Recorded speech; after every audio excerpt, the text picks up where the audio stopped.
Kakek tua ini menemukan celah lotre. Ia menguras seluruh uang tabungannya demi membeli lotre. Lalu memanggil istrinya, menyocokkan nomor lotre. Hari pengumuman pun tiba. Kakek dan nenek ini terkejut, karena mereka menang 2 kali lipat. Jerry mulai membuat usaha patungan lotre, dan mengajak teman sedesanya menjadi kaya. Ini adalah kisah nyata. Namanya Jerry. Ia manajer di perusahaan sereal, dan telah mengabdi selama 42 tahun. Karena pabrik menghapus divisinya, ia akhirnya terpaksa pensiun dini, dan menjalani hidup pensiun seperti lansia lain. Hingga suatu hari, Jerry beli kopi di minimarket, dan tak sengaja mendengar perbincangan karyawan minimarket, kalau hadiahnya sudah mencapai 20 juta dolar. Kalau tidak ada 6 pemenang, maka jackpotnya baru turun, dibagi untuk orang yang beli 3 atau 4 nomor. Jerry tiba-tiba tertarik dengan trik permainan ini. Ia yang gemar matematika dari dulu, langsung menghitung proporsi kemenangan lotre. Tak sengaja, ia menemukan celah lotre. Dia bisa menang tiap kali. Jerry membawa perhitungannya ke akuntan pribadinya. Ia menghitung rasio 1:54. Dia bisa menebak 3 dari 6 nomor. Kesempatan menang 4 nomor adalah 1:1500. Tapi, setiap undian keluar, hadiahnya akan dibagikan kepada yang memilih nomor sedikit. Itu adalah kemenangan yang stabil.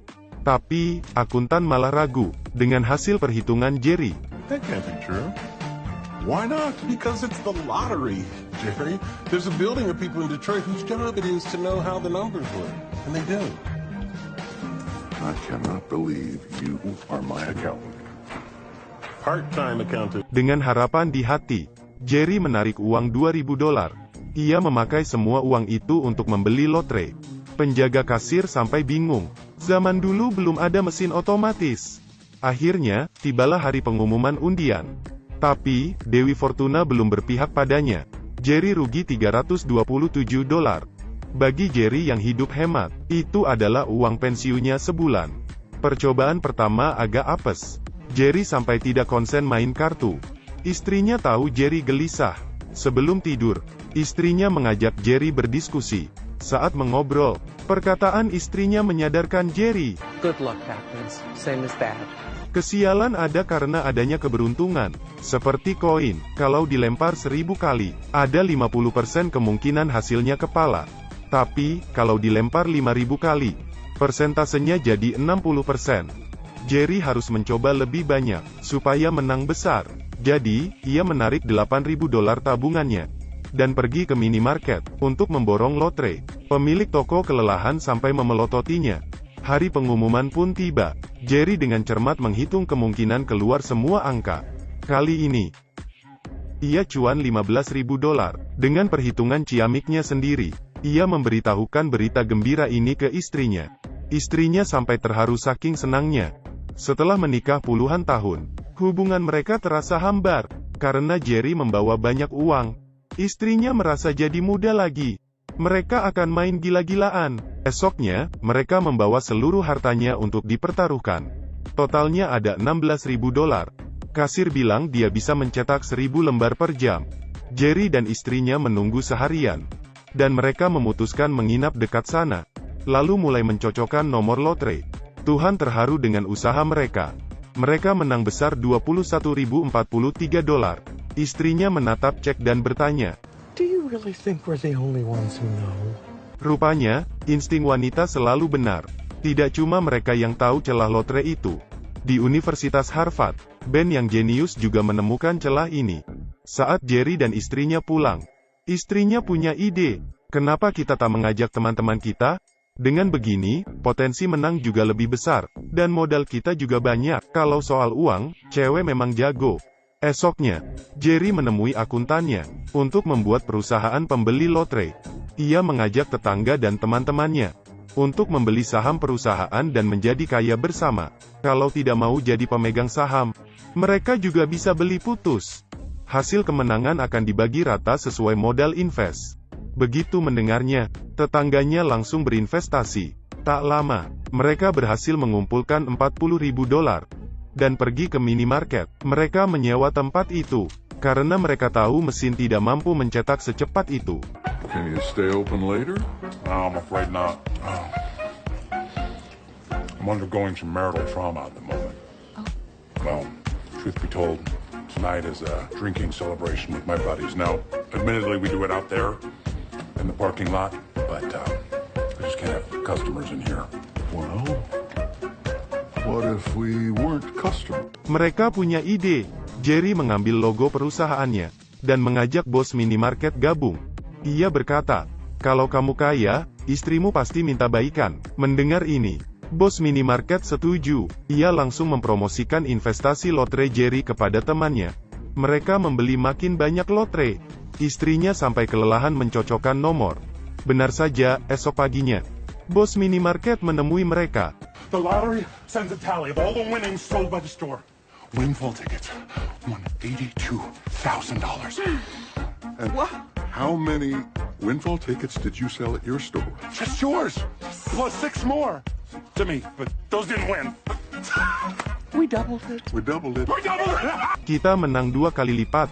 Ini berarti, mereka tidak usah susah payah sendirian mencocokkan lotre.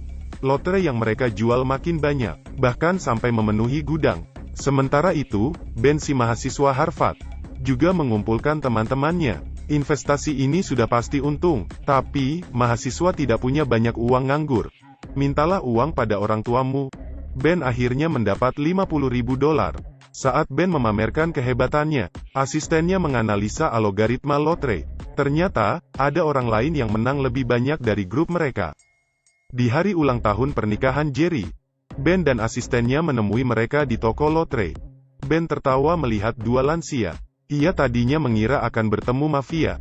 Ben lalu memperkenalkan diri sebagai mahasiswa Harvard, dan mengajukan kerjasama, supaya Ben bergabung dengan timnya.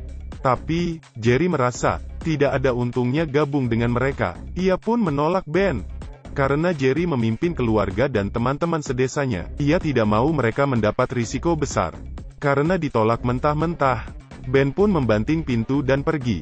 Tak lama, seorang wartawan Boston juga merasa aneh dengan hasil kemenangan.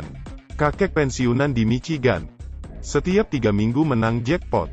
Wartawan segera menemui bos lotre. Kenapa pria bisa menang jutaan dolar setiap bulan? Bos lotre bilang, mungkin kakek pensiunan itu beruntung. Wartawan tahu.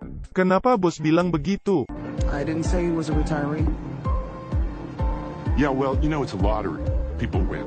So, when you call news, I have a meeting. Jelas sekali bos lotre tahu ada celah di lotrenya.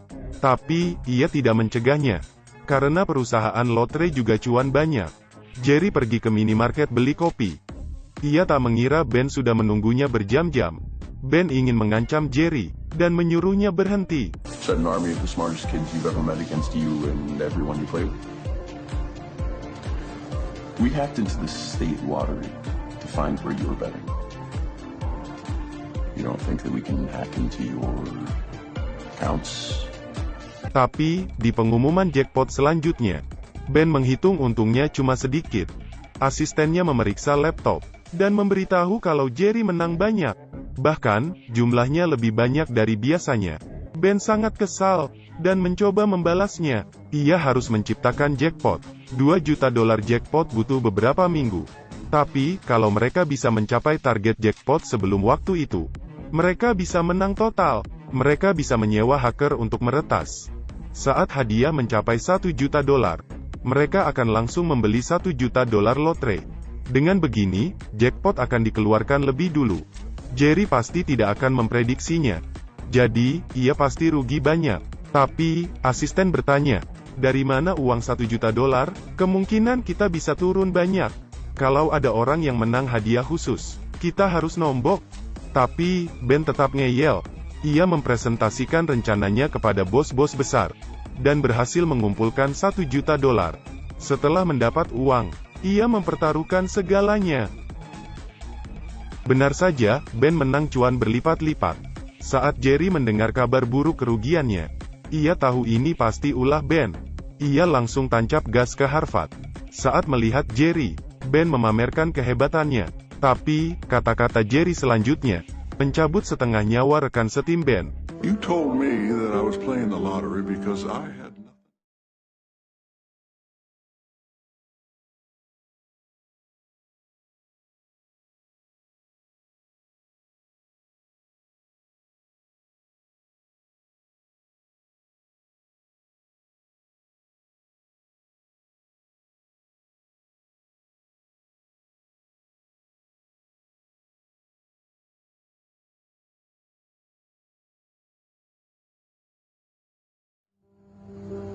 Guess you haven't run the math out on that, huh? Para mahasiswa ini bekerja dengan upah kecil demi melanjutkan kuliah mereka. Tapi, cara Jerry membagi hasil tidak sama dengan Ben. Kata-kata Jerry kala itu langsung membuat tim Ben bubar. Supaya lotre bisa dimainkan dengan adil, Jerry dan istrinya menemui bos lotre. Jerry tahu kalau bos lotre tahu ada celah di lotrenya. Kenapa tidak kau hentikan? Karena aku untung banyak. Uang yang dihasilkan Jerry adalah recehan dari pembeli lotre lain. Jadi, Jerry sebagai konsumen paling besar meminta bos lotre untuk mengumumkan hasil jackpot secara transparan. Untuk mencegah orang-orang seperti Ben mengakalinya. Sistem ini juga adil bagi Petru. Tanpa ragu, bos lotre setuju. Tak lama, asisten Ben melihat peraturan baru lotre. Ben kesal bukan main. Tadinya, ia mengira bisa perang melawan Jerry. Tapi, dia malah masuk headline koran dan dikeluarkan dari kampus. Setelah mengumumkan undian hari itu, nilai jackpot diumumkan. Sejak itu, Jerry dan keluarganya berhenti beli lotre. Di malam bagi hasil terakhir, mereka mengadakan pesta musik jazz. Meski tidak melihat pengumuman kemenangan hari ini, tapi mereka semua tampak gembira. Ternyata, mereka telah membeli semua nomor lotre California dan meminta Jerry menyocokkan nomor. Orang sedesa telah lepas dari jerat kemiskinan berkat Jerry dan menjadi keluarga mereka. Mereka menari diiringi irama musik jazz. Jerry menepati janji masa mudanya, yaitu membawa istrinya ke konser jazz. Mereka akhirnya menang jackpot lagi, $27 juta. Mereka tidak usah susah payah bekerja lagi seumur hidup mereka, bahkan bisa membantu warga sedesnya. Ini adalah film yang dibuat berdasar kisah nyata. Judulnya, Jerry and Marge Go Large. Kakek nenek ini unyu, hati mereka sangat baik, tetangga-tetangga mereka juga baik. Kepercayaan adalah barang mahal, jadi, jangan kau permainkan.